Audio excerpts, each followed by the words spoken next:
थोड़ा समय विश्राम किया जाता है। इसको अभ्यास में डाल लो। कई वर्ष हो गए मध्याह्न में विश्राम नहीं, नींद का नहीं, थोड़ा शरीर अस्वस्थ होने का, लेट जाना फिर बैठ जाना, फिर टहलना, फिर लेट जाना बैठ जाना, नींद का नहीं। रात्रि में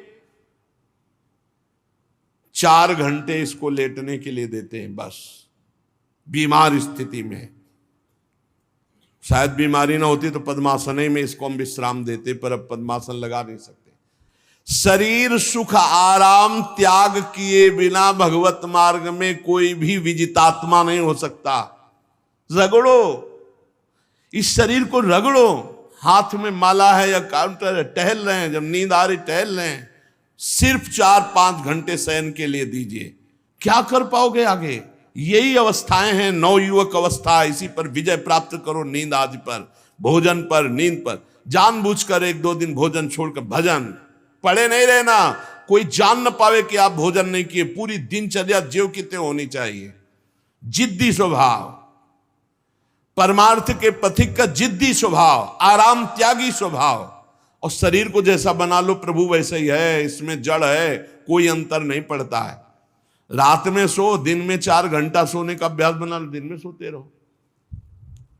अभ्यास है, चाहे जगने का बना लो चाहे सोने का। आधा आधा कवल रोज बढ़ाते चले जाओ, भोजन आते फैलती चली जाएंगी। आधा आधा कवल रोज कम करते चले जाओ। 24 घंटे में 400 ग्राम अन्न से स्वस्थ शरीर का पोषण हो जाएगा और वो क्रियाशील रहेगा। 400 ग्राम अन्न से काहे को बर्बाद कर रहे हो? आते बढ़ाते चले जा रहे हो। इसको कम करो, कम करो। भोजन 400 ग्राम अन्न से काम चल जाएगा। जिसे भगवत प्राप्ति के बिना आप जिया नहीं जा रहा, तब भगवत प्राप्ति होती है।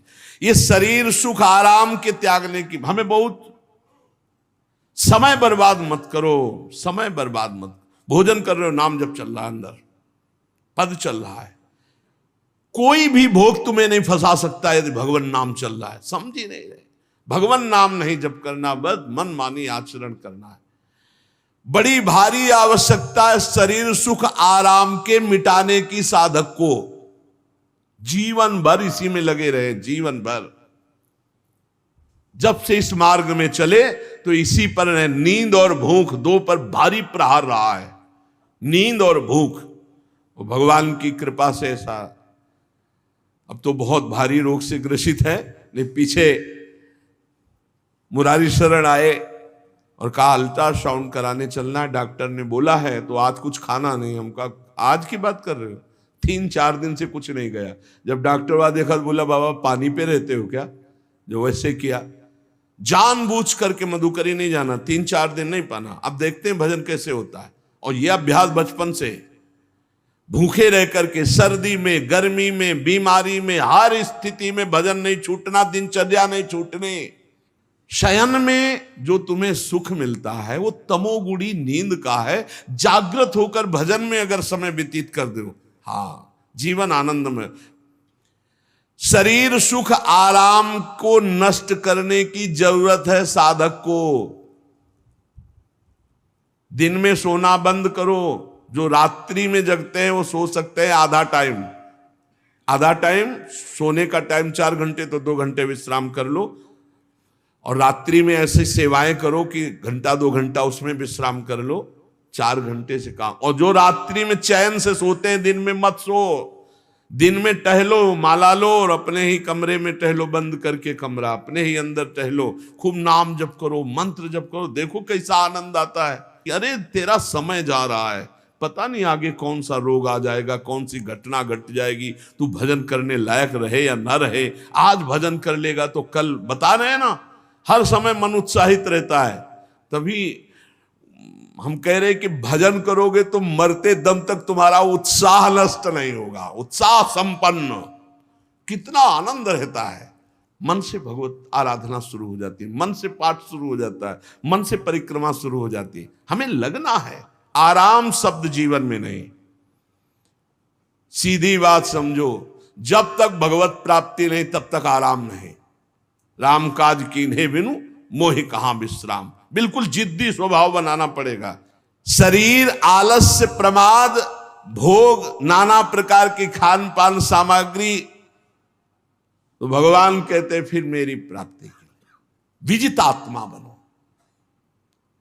आराम है, राम काज कीन्हे बिनु मोहि कहां विश्राम। समुद्र पार कर रहे, मैनाक जी प्रकट हो गए, थोड़ा विश्राम कर लो। बोले नहीं, राम काज कीन्हे बिनु मोहि कहां विश्राम। मोहि कहां विश्राम। सेवक सुख चाह, मान भिखारी, व्यसनी धन, शुभ गति व्यभिचारी, कभी नहीं। सर्वभूतात्म भूतात्मा, संपूर्ण प्राणियों के साथ आत्मवत व्यवहार करे, सब में मेरा प्रभु विराजमान है। जैसे हमारे किसी शरीर के अंग में चोट लग जाए तो हमें ही लगती है, ऐसे संपूर्ण चराचर जगत में जब हम किसी को दुखी देखे तो हमारा हृदय दुखी हो जाए। कैसे इसके दुख को, इसे सर्वभूतात्म भूतात्मा कहते हैं। जो योगी होता है वो सबको सुख पहुंचाने की चेष्टा करता है, किसी को भी दुखी देखकर उसका हृदय व्याकुल हो जाता है। साधन में स्वाभाविक प्रवृत्ति नहीं होती, लगाना पड़ता है, इसलिए उद्देश्य दृढ़ रखो। अब हमको इसी जन्म में भगवत प्राप्ति करनी है। हम प्रियालाल की शरण में हैं। हमारा एक एक मिनट बड़ा कीमती है। हर मिनट में, हर सेकंड में हमें नाम जप करना है और प्रभु के भरोसे रहना है। कम सोना है, कम खाना है, कम बोलना है। 3 बातें पकड़ो। कम सोना, इसका अभ्यास बना लो। कम खाना, इसका अभ्यास बना लो। और कम बोलना, इसका अभ्यास। ये 3 बातें जीवन में साधक के बिल्कुल सरलता पूर्वक आ जानी चाहिए। मिताहार, मित भाषण और नियमित शयन। शयन से बचो, ये बहुत जहर है। नींद बहुत जहर है। निद्रा आलस प्रमादोत्थम तत्तामस मुदाहृतम। इसको एक सीमा में बांध, 3 घंटे, 4 घंटे, 5 घंटे, बस 24 घंटे माला, काउंटर, वाणी, सेवा, टहल रहे हैं। सो नहीं सकते, आराम नहीं कर सकते, नहीं कर सकते। ये अभ्यास बनाओ, तभी आगे बढ़ पाओगे। सत्संग रोज सुनते हो, देखो तुम्हें जो डांट लगती है, तुम्हें बहुत प्यार करते हैं, प्रभु बहुत प्यार करते हैं, इसलिए डांट लगवा रहे हैं, इसलिए आपको सत्संग सुना रहे हैं। ये जीवन सार्थक कर लो, नहीं तो बहुत पछताना होगा। हम पशु पक्षी के जीवन में साधना नहीं कर पाएंगे। कैसे हमारा चिंतन बदले। भगवान ने अगला शब्द का मदगत प्राणा, प्राण जिसके मेरे में समर्पित है। प्राण समर्पित का मतलब है प्राण वायु को लेकर प्रधान है। भोजन न मिले, जल न मिले तो भी हम जीवित रह सकते हैं काफी समय तक, क्योंकि प्राण वायु। प्राण बलवान पुष्ट होते हैं अन्न और जल से, लेकिन प्राणों की सत्ता वायु से है। ये जो श्वास प्रश्वास है, भोजन हमें 4-6 दिन न मिले तो आराम से दिनचर्या चल सकती है। पानी 8-10 दिन न मिले तो भी दिनचर्या चल सकती है। ऐसा नहीं कि मर जाएंगे, लेकिन 2 मिनट वायु ना मिले तो मर जाएंगे। 2 मिनट वायु ना मिले तो प्राण नष्ट हो। प्राण का सीधा संबंध वायु श्वासों से है, और प्रभु को प्राण समर्पित करने का मतलब हर श्वास नाम जप करना।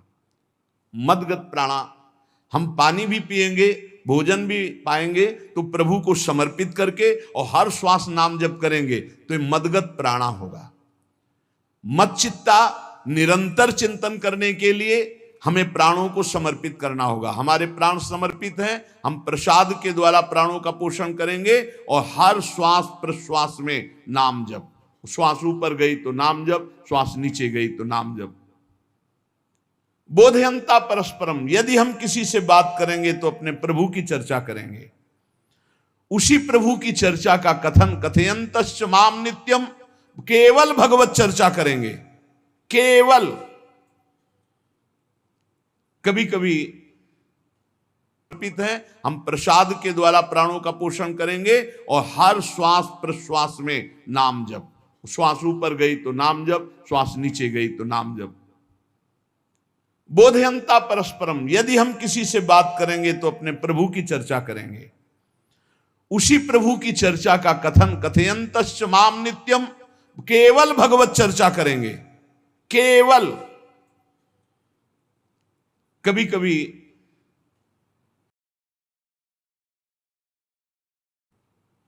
ये लोक कल्याण की भावना भी प्रपंच में उतार देती है। निवेदन है कि यहां कोई लोक वार्ता का प्रश्न लेकर के नावे, एक जगह तो बख्श दो जहां केवल भगवान के संबंध की चर्चा होने दो। श्रीधाम वृंदावन में आप आए हो तो प्रिया प्रीतम की चर्चा का प्रश्न करो, प्रिया प्रीतम की चर्चा सुनो, निहाल हो जाओगे। तुष्यंत च रमंत च, उसी में आनंद और संतोष होता है। भगवत चर्चा हुई और उसी में रमण करे। एक जगह तो रखो जहां तुम केवल प्रभु की चर्चा सुन सकते हो, प्रभु की चर्चा कर सकते हो। प्रपंच का तो बहुत विस्तार है। कथयंत च माम, माम भगवान कह रहे हैं, कथयंत च माम नित्यम तुष्यंत च रमंत च। चलते हैं हम भगवत मार्ग में, फैल जाते हैं फिर दुविधा युक्त संसार प्रपंच में। केवल भगवत चर्चा, कथयंत च माम, भगवान केवलम, केवल माम, मेरा, प्रियालाल किसी और कोई चर्चा नहीं। बार बार बोर्ड लगवा देते हैं, श्यामा श्याम की चर्चा के सिवा यहां कोई चर्चा न की जाए। आपको अगर आशा है कि यहां से कोई काम बनते हैं तो हम पहले आपको बता देते हैं हम असमर्थ हैं, हमारे में कोई सामर्थ्य नहीं है। हम केवल प्रभु की चर्चा करते हैं, प्रभु का नाम जपते हैं, प्रभु के लिए जीवन है, बस इतनी बात है। जो प्रभु में डूबना चाहता है वो आए, स्वागत है। इसके अलावा ना कोई आशीर्वाद, ना कोई तंत्र मंत्र, ना कोई जंतुर, ना किसी भी तरह की कोई ढांढस वृत्ति बना सकते हैं कि जाओ तुम्हारा ये ठीक हो जाए। तुक्का